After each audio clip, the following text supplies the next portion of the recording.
we were proud to get rid of it. Give me an example of a boondoggle in medical research. Marbles in the rear ends of cats. So, guys, there is things happening, and there's congressional hearings going on. And recently, we've got word that they're going to be working in some of the DOD cuts into the new big, beautiful bill. That's not bad. I'm a little bit concerned about the AI allowed to do what it does and the medical tyranny that could very well possibly be a big, big issue. So I'm not really, sure how this is going to actually work out in the very, very end. But because of Department of Justice or Department of Defense and the DOJ and DOJ, lots of D's, they have found out that lots of money being spent in very, very strange ways. And you've got Senator Dick Durbin, who, by the way, Dick Durbin, a little history on that guy. This dude right here, he was working really, really hard during the Biden regime to try to get something passed in Congress where they could give illegals amnesty if they joined the military. And let me tell you what, just right off the top of my head, I'm like, bad idea, because who would follow orders better than a bunch of illegals who would know that they're going to get their citizensship if they just do what they're told, which does mean go after American citizens for not wanting to go along with their narrative. Anyways, this all ties into the whole thing when it comes to the John Podesta plan. I'm trying not to ramble, but trust me, this has all ties together. They're putting the marbles in cats' butts. They're shoving marbles in cats' ass, okay? That's where we're going with this. If you want to stick around and listen to what Pete Hegseth has to say, check this out. But let me tell you, the whole thing with the riots in L.A., the No Kings movement that's talking about trying to do like 1,800 protests all across the United States, if not more, all designed to try to overwhelm the system to create some kind of situation where Trump calls in the military as a martial law type scenario, which is all playing into plans of that damn John Podesta and that piece of trash, dirty butt, dude that looks like the guy from Little Steven's Underground from Bruce Springsteen,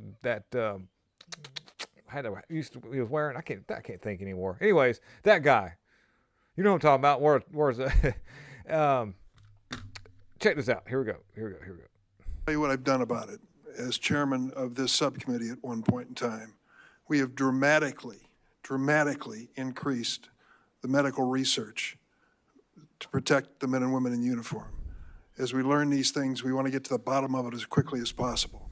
It is enough for me that they risk their lives for our country.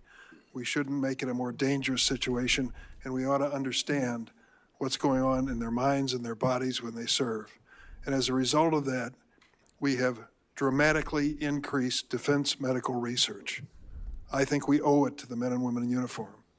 Your budget cuts two-thirds of that amount for defense health research. How can that be consistent with our mutual goal of making the military life a safer life for our men and women in uniform? Well, Senator, I would take issue with your characterization that all 2/3 of that, whatever was reduced, is focused on the issues that you just spoke about, because those are issues that, as a secretary who's very close to these issues and knows people close to these issues, my team knows that's exactly the type of research that we would fund. But we did find lots of other research inside the Defense Department to the tens and millions, and in some cases, hundreds of millions of dollars that was a boondoggle for the American people. Why? And Why do you say, proud to get give me rid an of it. example of a boondoggle in medical research in There are defense multiple. health. I mean, we're talking about some stuff I shouldn't say in public. Marbles in the rear ends of cats. Yeah, marbles in the rear ends of cats. Tens of millions of dollars being spent on research as to how many marbles they can cram into a cat's ass. And the response from Dick Durbin is, I mean, first of all, let me give you Dick Durbin's response, and I'm going to break it down.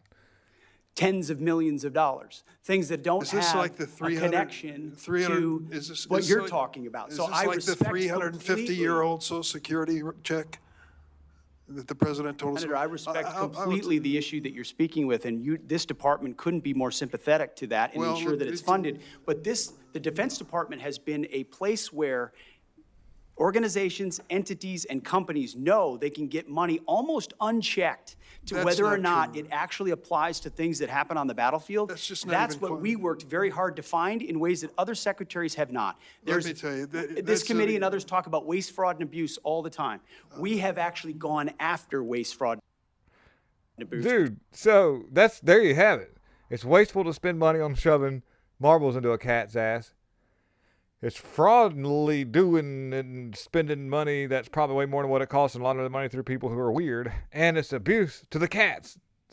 I mean, it went from Haitians eating the cats to now we're cramming marbles in them.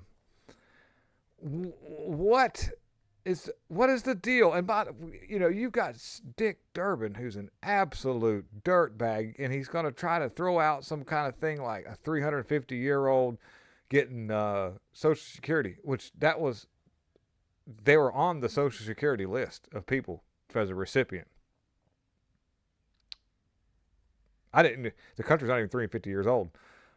What I'm getting at is there's some weird stuff going on with Social Security, and it has to do with the voter rolls. I don't know. I seem to tying that all together. But Dick Durbin's $350, and if it was me and I was Pete Hegseth, I would not be so cordial. I would have been like, "Look, you piece of shit! They're shoving marbles into the ass of a cat." And Dick Durbin should have been like, "Really? Can you prove this? Bring me some proof." I'd have been like, "I got the paperwork right here. Here's the cat." Cat. But no. And this is the response is they try to think that this isn't happening. So in other words, you're not taking money from actual research and medical care being given to any of these people that are in the military. You're actually taking money away from organizations who are stealing from us and giving the money to the right people once it's done with. I don't know, guys. This is an absolute, what they want to say, debacle. But I just wanted to show you. And get ready for some weird stuff to happen. And by the way, this is all tied in. Oh, Jamie Raskin was that dude's name, by the way. This is all, by the way, the military insurrection thing would be played into Jamie Raskin's and John Podesta's hand. FYI. All right, guys. Thank you for watching. I'm out.